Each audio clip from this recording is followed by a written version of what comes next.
Whoa, look how clean this looks. I mean, the car is actually missing parts and it's rather filthy, but as far as the piping goes, and if we're just focusing on the piping, this should be in an art gallery. This looks beautiful.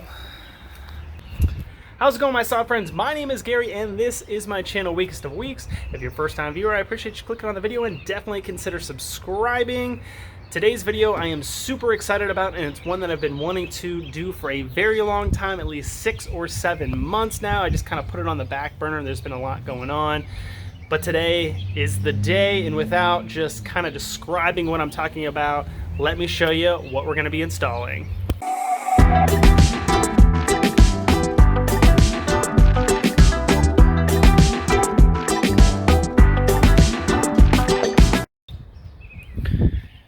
Here's the pile of parts that I've been waiting to install for a very long time.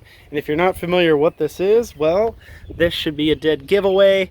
This is all from a company called Do88, and I have a huge shout out to give to my friend and subscriber Xavier. He actually purchased this stuff for his Saab 9.3, eventually sold it, and I reached out to him and we struck a deal where I purchased all these parts. So what you have here, intercooler pipe kit, and it has everything you need, clamps and everything. It's literally brand new, never installed. He spent extra money to get this stuff ceramic coated. This otherwise would have came polished. And also, surprisingly, it came with the intake pipe kit as well. And with that, you have all the silicone couplers, hardware, and clamps. And the instructions, I was just kind of going over this real quick from Do88, is quite amazing. It's definitely one of the better instructions that I've ever received. Color photos, very explicit instructions. So shout out to Do88 for making such a phenomenal kit, and especially Xavier for giving me such an awesome deal on this stuff. So unfortunately, it's taken me a long time to get to this point to finally have the time to install it, but that's what we're doing today.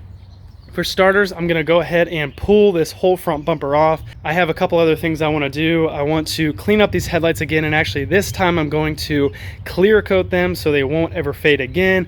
While the bumper's off, I'm gonna replace this. I'm gonna eye up a modification for the intercooler. Do88 makes a very phenomenal intercooler, but it's extremely expensive, and I have a cost-effective way of doing an upgrade for an intercooler on these Saab 9.3s. So that'll be another video for another day, but for starters, we'll go ahead and pull this front bumper off. Bumper is removed. It's honestly not that difficult. I actually did a video about a year ago where I restored these headlights. I did not clear them or anything, so they did fade after a year's worth of being back out in the sun. But during that video where I cleaned the headlights up and I replaced the bulb, I showed exactly how to remove this front bumper. I also went a step further and I removed this splash shield, which isn't too difficult. It's honestly just a couple more bolts. There is a stud on each end of this bumper, and it's a 10 mil nut right there, 10 mil nut on the opposite side, one additional 8 mil screw on the front side of the front wheel liner, and then same thing on this side right down there. So there's only 4 more bolts to remove the splash shield and the side covers, but that gets us more access to the sides of the intercooler pipes right here, which we need to unscrew that go into the intercooler. So we're gonna start with the easiest thing, in my opinion, first. I'm gonna start pretty much from the top down. We're gonna take our T25 and loosen up all the bolts all the way around the airbox. I have a 9/32 that I'll loosen up all these hose clamps.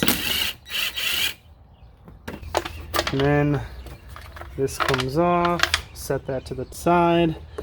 Be a good time to probably replace this. Yeah, we'll have to order another one of these. For now, we'll set that back in there. Move it on down the line. We'll remove these 2 T25s. Now I'm gonna do these by hand because they are rather rusty. I don't want them to snap off if I use my speed gun. Apparently I lost that somewhere. That's cool.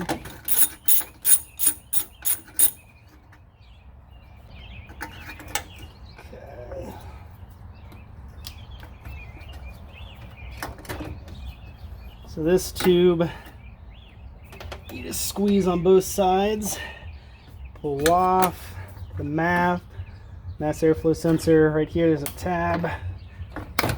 That'll pull out. This guy, I believe, push down, that'll come out. So I'm going to use a hook tool to get in here and just kind of loosen up the rubber a bit. Like this line I don't need to remove, but that'll give me access to the clamp here.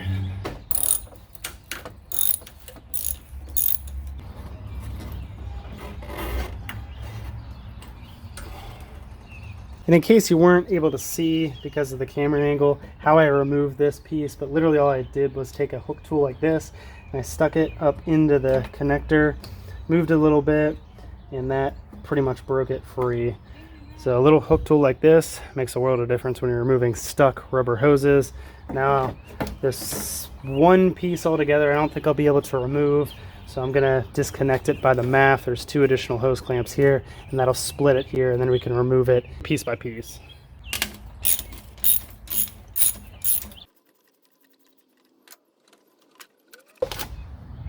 Piece going to the turbo, now removed.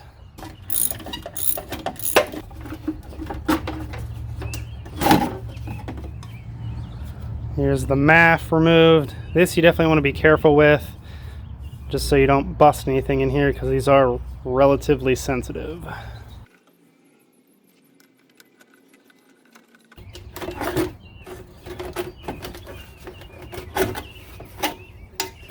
Alright, here's that longer section going in the airbox, now removed. Already I can tell this pipe is not going to fit in here without removing this, but I'll get to that point in a minute. Secondly, we'll definitely have to clearance this out. We got the Dremel out. I have safety third going on here. Actually, just kidding. Now that I'm getting older, I do understand that safety is a little more important, especially my lungs and everything. So, gonna mask up, gonna put the face shield on, and we'll cut this section out.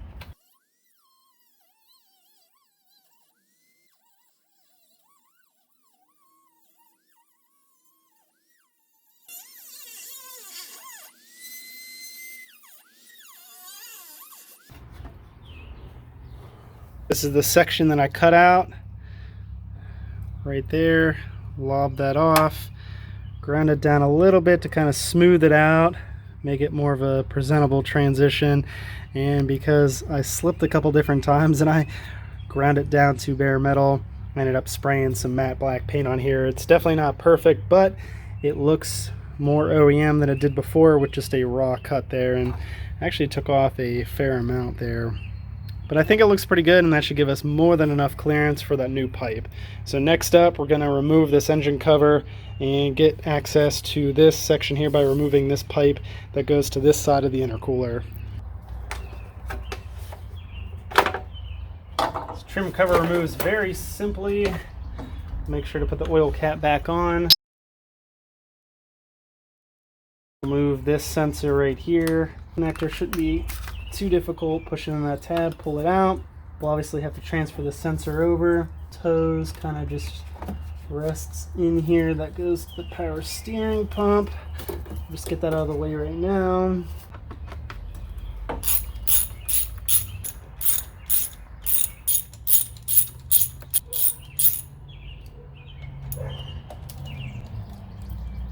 T25, just like just about everything else.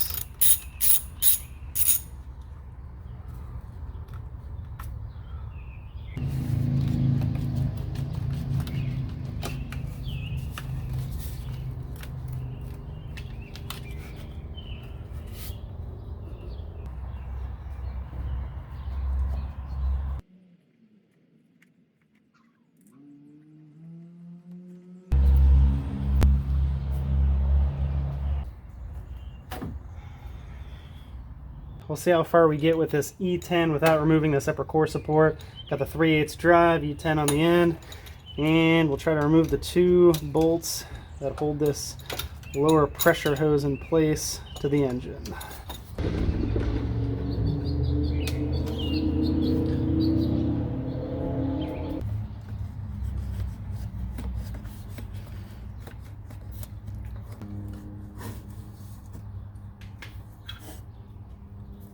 I was able to get this second bolt that holds this charge pipe in without undoing and loosening this core support and moving the radiator. How I ended up doing that was the E10 there just wasn't enough space to have the E10 socket in there with a 3/8 drive, so I took an 8mm 12-point wrench, and there was enough room in here to wiggle it, do some quarter turns and loosen it. And then once it got to a certain point where I could undo it by hand, well, the way the bracket is, there's not enough space in there. It's kind of countersunk in there. So what I ended up doing was taking the socket and then just unscrewing it by hand that way, and there's enough room for that. So this is nice and loosened up. We may need to get to that clamp all the way down there, but I'm hoping I can just undo it from the intercooler on this side with this clamp. Now we'll see, this will be the real test, if I can get away without loosening this whole radiator assembly up, because I don't know if I'll be able to manage to get this whole pipe out in one shot without loosening all this stuff up and pushing it forward. And especially with the new one being bigger, and I definitely don't want to scratch it up. So we'll see how far we get along with this.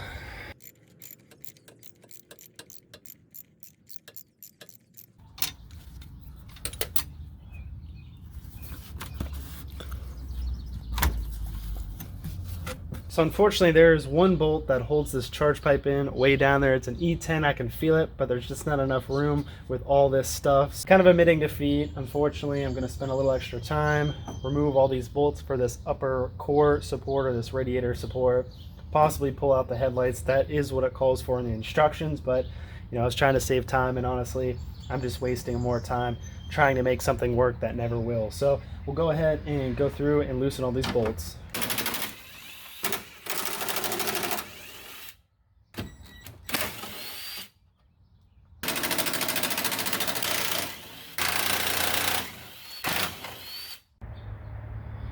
If you're following along and you thought these two bolts on either side of this charge pipe were the worst, nope, it's the one way down there, and you can kind of see my cobbled up extension to get that bolt. That is terrible. So once you get this side rubber hose off that goes from the intercooler up in there, that's horrible. So here's the lower side of that pipe. There's the E10. There's the AC compressor. It's right there. And it is extremely difficult to get to, mainly because how that bracket is, you can't get like a 12-point ratcheting wrench in there. You're kind of stuck with the socket. Nice thing about the new Do88 one, it's metal, so it doesn't have that extra triangulation to that bracket, so you should be able to tighten it with the 12-point. But for now, we're just gonna struggle to remove this.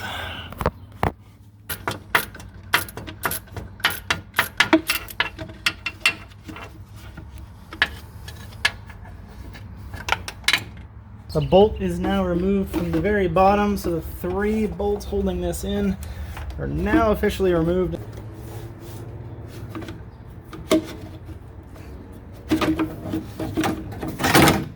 Success! Last piece of the puzzle to remove is this hot side charge pipe. Hot side being goes from the turbo down and around and into the cooler to get cooled, and then of course cool air goes into the throttle body. But we'll start by removing these 2 clamps, removing the rubber hose right here. There's this bracket right there with that bolt clamp right there. And then the one I'm most concerned about is a clamp that's kind of hidden up into here. But we'll start closest to the intercooler and work our way up to the turbo.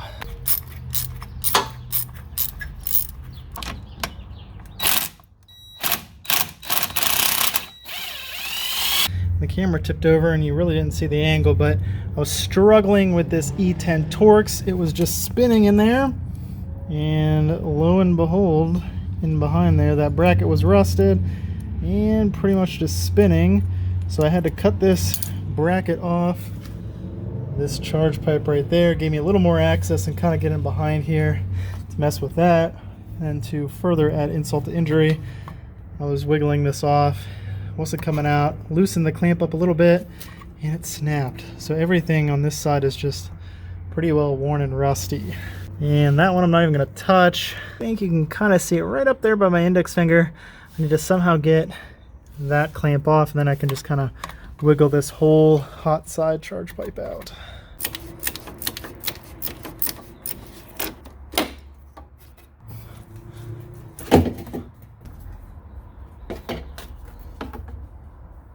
Here's a quick comparison of the old versus the new. The old stuff, definitely easy to identify. Starting with the intake here, molded plastic end here. You have this rubber coupler, which is definitely not visually appealing. Very mushy, which I imagine that's just simply due to the age. Have the charge pipes here. Long one right here is what's considered the cold side. The short one, the hot side. So this connects to the turbo, moves all the way down, connects into the intercooler. This being the cold side, travels up, very long tube, hooks to this one, and then makes its way to the throttle body. Squeezes down in here. It's very restricted, you know, not a very efficient system. Moving on to the beautiful Do88 mandrel bent system.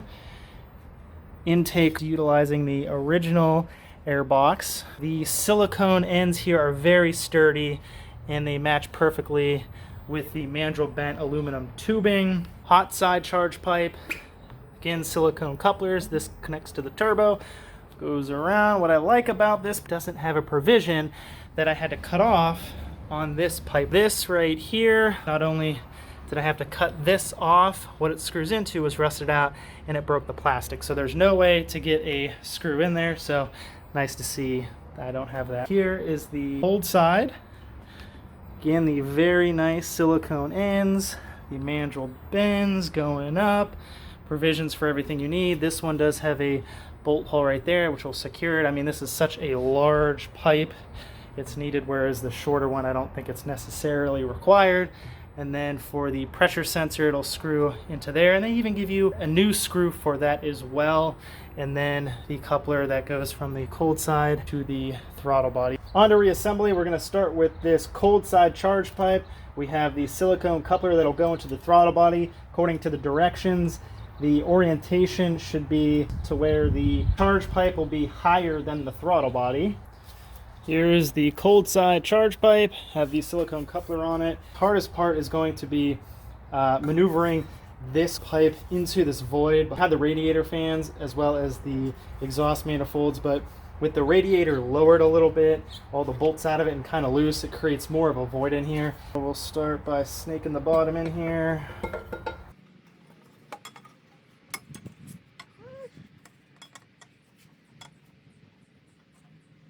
The kit does come with a brand new 10mm bolt to fasten this charge pipe to the engine block. However, I want to create a little more space. I don't like how close it is up to the valve cover. There's going to be some vibration no matter what, and I definitely don't want to chafe a hole in here. So I have a spacer, a plastic spacer, and a little bit longer of a 10mm bolt. Put the spacer in behind here and put the new bolt in.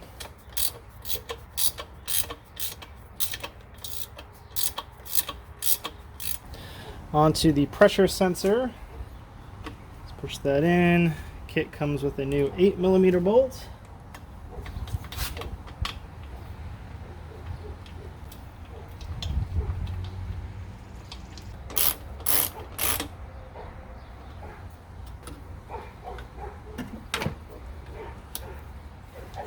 And of course, don't forget to tighten the top clamp here going into the throttle body.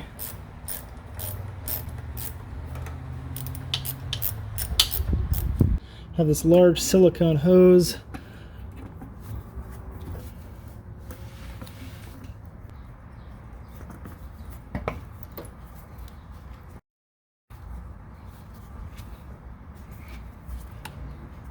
Here's the hot side pipe going to the turbo. We have the coupler that steps down. You have one small clamp compared to the rest. All are 60 to 80mm clamps, with the exception of this one to the turbo, because that is smaller. So that's where that one goes. I have this clamp already tightened, that clamp already tightened. We should be able to get this pipe right up in there and connect it to the turbo with not a lot of frustration.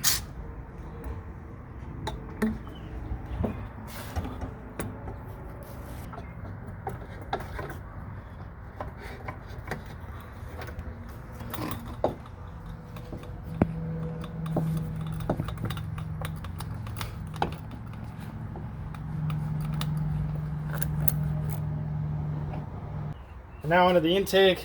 I have the little nipples into the silicone coupler, have the MAF in here, I have a clamp on standby ready to go. We're ready to install. Flip this around. And this upper piece is still kind of loose, so I'm hoping that'll aid us into navigating this in.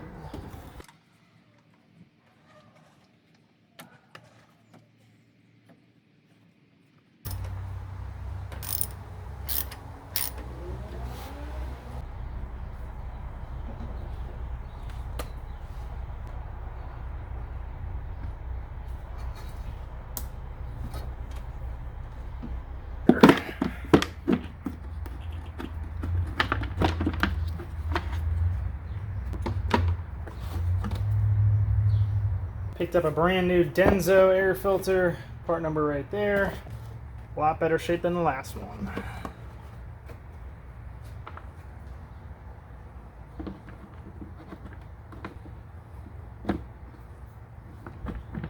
There's one coupler that's a little bit shorter than the other one. Shorter one will go to the bath, longer one will go to the side of the airbox.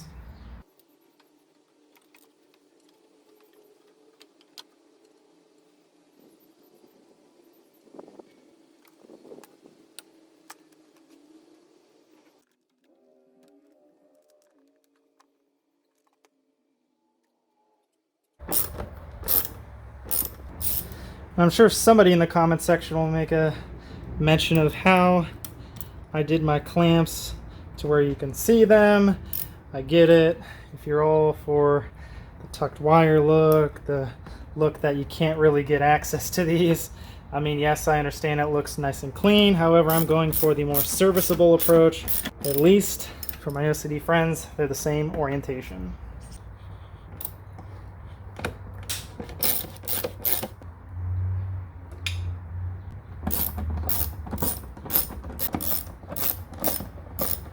The kind of final piece of the puzzle is to attach the two 10mm bolts here. You get two new bolts with it, and then of course fasten everything up with the upper core support, put the headlights in, front bumper, and connect this tube.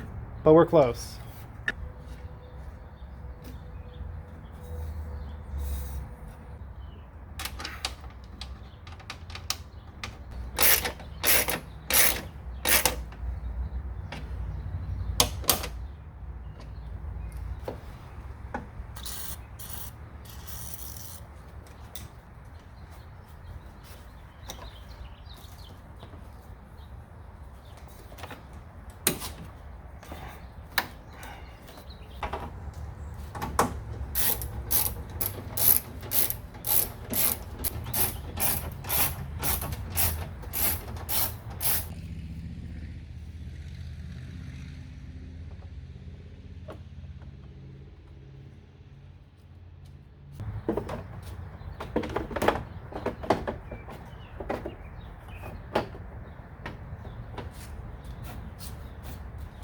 Before you totally call this install is finalized, go back through all of your hardware and make sure everything is tightened, make sure all the hoses are attached, all the sensors are in place and tightened.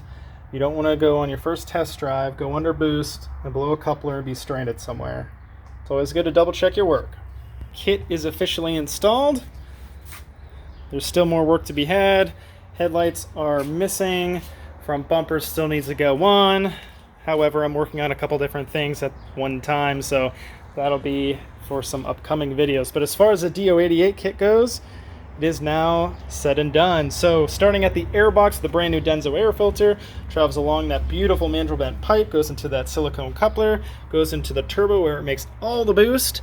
Then it comes down out the bottom there via the hot side charge pipe, comes out right there into the intercooler, which I'm not going to show you because, well, spoiler alert, that's going to be an upcoming video. Then it comes out of the intercooler, travels down along there behind the radiator fans, comes up through there, goes around, and rams down the throat of your engine via the throttle body. So Do88 makes a phenomenal kit. Now, I did purchase this kit used. Shout out again to my friend Xavier who hooked me up with this kit. Do88 makes two versions of it. This one utilizing the factory airbox, which in my opinion is the most efficient route to go. And the second version is more of an open airbox style, where it's like the short ram, where you have a heat shield, some weather stripping, and an open filter. Now, the way this is designed, one, I think Saab makes a very efficient airbox to where you're not going to get heat soaked. And I honestly don't think you're going to get any more performance outside of doing mandrel bent piping like this. But as far as like a short ram intake, not really sure you're going to see too many gains from that. I think you're going to get more heat soak than anything, and just how this is designed, how it's aimed more towards the firewall, you're going to get a lot of that noise back towards the cabin of the vehicle. So while it will sound cool early on, it gets old very quickly. So needless to say, I'm very fortunate that not only did a subscriber give me an amazing deal on this kit, but it was the kit that I would much rather have preferred. And if I were to buy a kit new, this is the style I would have purchased with that airbox. I would highly suggest, if you were to buy some performance parts for your Saab, definitely consider Do88 as a company. The quality is amazing. Everything was included with the kit, which honestly, if it wasn't, it wouldn't have necessarily been Do88's fault because I purchased it used. Directions were amazing, and it even came with the hardware. I feel like a lot of companies cheapen out and they don't provide the hardware. That's something that I think Do88 is going above and beyond to do. So if you like this video, be sure to give it a thumbs up. Consider subscribing because, like I mentioned previously, this video is unfortunately going to be a little bit of a cliffhanger where the car is not going to be started. Although I do guarantee this car will start up right now, but I don't want to spoil things. I really want to start the car with everything back on it, looking like a car again. So if you like this video, give it a thumbs up. Definitely consider subscribing for the upcoming videos. That being said, I appreciate you watching, and I'll catch you friends next time.